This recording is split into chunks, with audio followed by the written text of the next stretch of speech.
네, 여러분 안녕하십니까? KBS 뉴스 특보입니다. 오늘 아침 8시 26분 전북 부안에서 규모 4.8의 지진이 발생했습니다. 올해 들어 발생한 지진 중 가장 큰 규모인데요.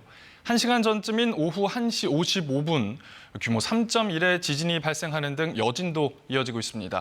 전북 부안에 나가 있는 취재기자 연결하겠습니다. 김현주 기자, 현재 상황 전해주시죠.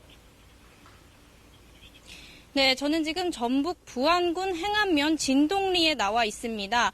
이곳은 오늘 아침 발생한 지진 진앙지와 불과 300여 미터 떨어져 있는 곳입니다. 1시간 전쯤인 1시 55분에는 제가 있는 이곳에서 1km 정도 떨어진 부안군 부안읍에서 규모 3.1의 지진이 또다시 발생했습니다. 이곳에서도 쿵 소리와 함께 바닥이 흔들리는 충격이 느껴졌습니다. 제 옆으로 있는 집에서도 지진의 충격으로 벽에서 흙이 떨어지면서 그 아래로 흙이 조금씩 흩어져 있는 모습을 보실 수 있습니다. 앞서 오늘 아침 8시 26분 이곳 부안군 행안면에서 규모 4.8 지진이 발생했습니다.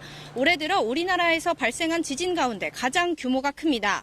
또 계기로 지진을 관측하기 시작한 1978년 이래 전북에서 발생한 최대 규모입니다. 이번 지진으로 전북에서는 최대 진도 5의 진동이 관측됐습니다. 이후 규모 0.6에서 1.5 사이의 여진이 10여 차례 이어졌습니다. 소방청은 전북과 서울, 부산 등 전국에서 지진을 느꼈다는 신고가 300여 건 접수됐다고 밝혔습니다. 창고 벽이 갈라지고 주택 유리창에 금이 갔다거나 주택 화장실 타일이 깨졌다는 내용 등입니다. 소방당국은 지금까지 접수된 인명피해는 없다고 밝혔습니다. 이런 가운데 산림청은 전북의 산사태 위기경보 경계를 발령했습니다. 지진으로 지반이 약해져 산사태 발생 위험이 크다며 인근 주민들은 안전에 주의해야 한다고 강조했습니다. 지진 발생 여파로 충북과 충남, 전북, 전남 지역 학교 4곳이 휴교하고 충북과 전북 지역 학교 2곳은 단축 수업에 들어갔습니다. 전북특별자치도는 재해대책본부를 가동하고 재산이나 인명피해 여부를 확인하고 있습니다. 지금까지 전북 부안군 행안면에서 KBS 뉴스 김현주입니다. 정부는 지진 위기경보 경계 단계를 발령하고 중앙재난안전대책본부 비상 1단계를 가동했습니다. 재난미디어센터 연결돼 있습니다. 김세현 기자, 정부의 대응 내용도 전해주시죠. 네, 정부는 오늘 아침 지진 발생 직후 중대본 1단계 가동에 들어갔습니다. 중대본 1단계는 내륙에서 규모 4.0 이상의 지진이 일어나거나 국내외 지진으로 우리나라에서 최대 진도 5.0 이상이 발생할 경우 가동됩니다. 이후 중대본은 이상민 행정안전부 장관 주재로 소기 상황회의를 열고 지진 피해 대책을 논의했습니다. 중대본은 지진이 발생한 전북 부안군에 현장 상황 관리관을 긴급 파견하고 피해가 확인되면 긴급 점검을 위한 위험도 평가단을 가동하도록 조치했다고 밝혔습니다. 이상민 장관은 관계부처와 지자체에서는 인명과 재산 피해 최소화를 위해 신속히 대응 활동을 전개하고 추가 지진에 대비해 비상 대응 체제를 유지하라고 지시했습니다. 이 장관은 또 여진 가능성도 있는 만큼 기상청 등 관련 부처와 자치단체, 소방, 경찰에서는 비상 대응 체제를 유지하고 상황을 모니터링해달라고 당부했습니다. 현재까지 이번 지진으로 인한 인명피해는 확인되지 않았습니다. 담이 기울어지거나 벽에 금이 가는 등의 재산 피해 신고는 부안군을 중심으로 30건 이상이 접수된 것으로 집계됐습니다. 다만 부안군에서는 1시간 전쯤 규모 3.1의 여진이 발생하는 등 10차례 이상의 여진이 이어지고 있어 지진 관련 피해 신고는 더 늘어날 것으로 보입니다. 지금까지 재난미디어센터에서 전해드렸습니다. 앞서 전해드린 대로 올해 가장 큰 규모의 지진이었고 아침 시간에 많은 분들이 놀라셨을 텐데요. 이웃들의 안전을 걱정하며 시청자분들께서 KBS에 소중한 제보 영상 보내주셨습니다. 이수민 기자가 전해드립니다. 전북 부안군의 한 주택.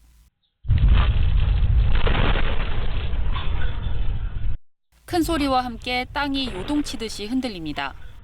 갑자기 쿵 소리와 함께 주변이 엄청나게 흔들리고 바닥도에서 진동이 느껴져가지고 중간에 순간 사고가 났나 싶을 정도로.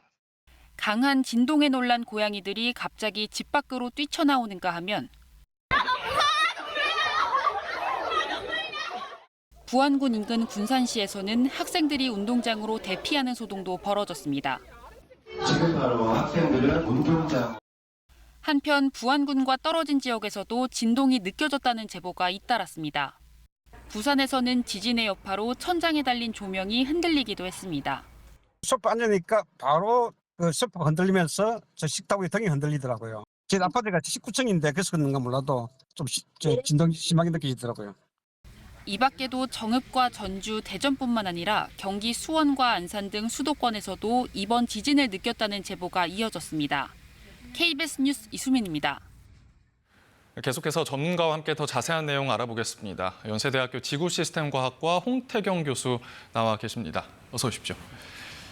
교수님, 먼저 이번 지진의 재원을 다시 한번 정리해 볼까요? 네, 이번 지진은 부안군에서 발생한 지진인데요. 내륙에서 발생한 지진입니다. 깊이는 한 8km 정도 되는 깊이에서 발생을 했고 북동 남서 방향으로 발달한 주양 이동단층에서 발생한 지진입니다. 예. 이 지역에서는 과거에 규모 2.0이나 그보다 작은 지진들이 주로 발생을 했었는데요. 이번 규모 4.8 지진이 발생하면서 역대 전북 지역에서 발생한 지진 가운데 가장 큰 지진으로 기록이 되고 있고요. 이것은 2017년도 포항 지진 이후로 내륙에서 발생한 지진 가운데서 가장 큰 지진입니다. 그래서 내륙에서도 상당히 큰 지진동을 일으킨 지진으로 기록이 될 것으로 보입니다.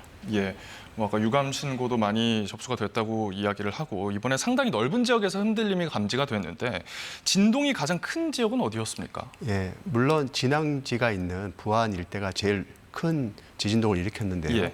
부안에는 지진 관측소가 한 곳이 있고 이곳에서 기록된 지진 관측 설비에 의하면은 1.5 m/s 제곱, 이것은 약 0.15G라고 하는 중력 가속도가 G인데요. 0.15G 정도 되는 중력 가속도입니다. 이 정도 크기의 중력 가속도는 2011년도 동일본 대지진의 그 원자력 발전소 내진 성능이 0.2G를 기준으로 하고 있으니까 거의 원자력 발전소 내진 성능에 버금갈 만한 지진동이 있었다고 볼 수 있는 거거든요. 물론 이제 2011년도 동일본 대지진 이후에 지진동은 0.3G로 훨씬 더 강화됐지만 예. 상당히 강한 지진동이 있었을 거로 보이고요. 하지만 지역을 벗어나게 되면서 지진동은 급격하게 약화되면서 많이 감소되게 되는데요. 특별히 이제 옥천대라고 해서 이 지역이 위치한 옥천대는 북동에서 남서 방향으로 길게 띠 모양으로 한반도를 가로지르고 있는데 이 지역은 두꺼운 퇴적층들이 이제 위치하고 있어서 이곳에서는 지진동이 또 크게 넓은 범위로 관측이 되는 일이 있었습니다. 예, 말씀해 주신 대로 전북 지역에서 발생한 지진 중에 가장 강하다 이런 말씀해 주셨는데 그럼 이번 지진이 발생한 원인 어떻게 분석됩니까? 네, 그 일부에서는 가장 가까운 단층인 함열 단층을 원인으로 삼기도 하는데 아직까지는 정확한 원인을 지목하기는 어려운 입장입니다. 예. 왜냐하면 함열 단층과 이번 진앙지 간에 다소간의 거리가 있고요. 이번 지진이 발생한 깊이가 8km로서 비교적 깊은 데다가 한반도에서 발생하는 대부분의 지진들이 지표의 단층과는 연결시키기 어려운 점들이 있어 왔거든요.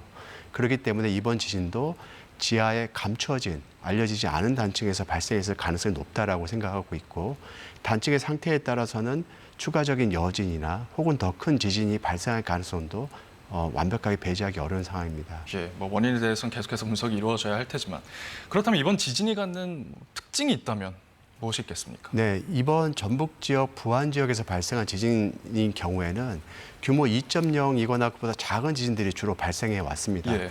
이런 지진들이 발생해 온 지역에서 어느 정도 응력이 누적이 되게 되면은 규모 4.8이나 되는 큰 지진으로 이제 연결된 거거든요. 해당 지역 주민들 입장에서는 너무 갑작스럽게 큰 지진이 발생한 것으로 보이지만 네.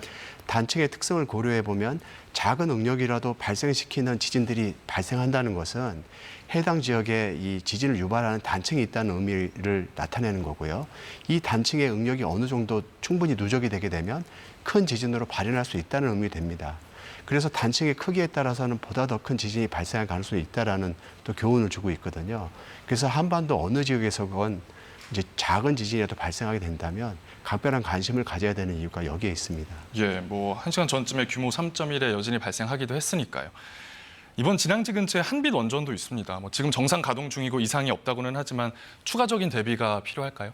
네, 이번 지진에 의해서는 한빛 원전에 특별한 위해를 가할 정도는 아니었다고 생각이 됩니다. 예. 다만 이번 지진이 발생한 단층에서 추가적인 여진이라든가 혹은 더 큰 지진이 발생하게 된다면 한빛 원전에 이제 운영에 문제를 줄 수도 있는 상태에 도래할 수도 있기 때문에 향후 발생하는 지진에 대해서 면밀한 관심을 가져야 되는 상황입니다. 예, 알겠습니다. 연세대학교 지구시스템과학과 홍태경 교수와 자세한 이야기 나눴습니다. 고맙습니다. KBS 뉴스 특보를 마칩니다. 이어지는 KBS 뉴스와 뉴스 특보, 재난안전문자 등에 귀 기울여 주시기 바랍니다. 고맙습니다.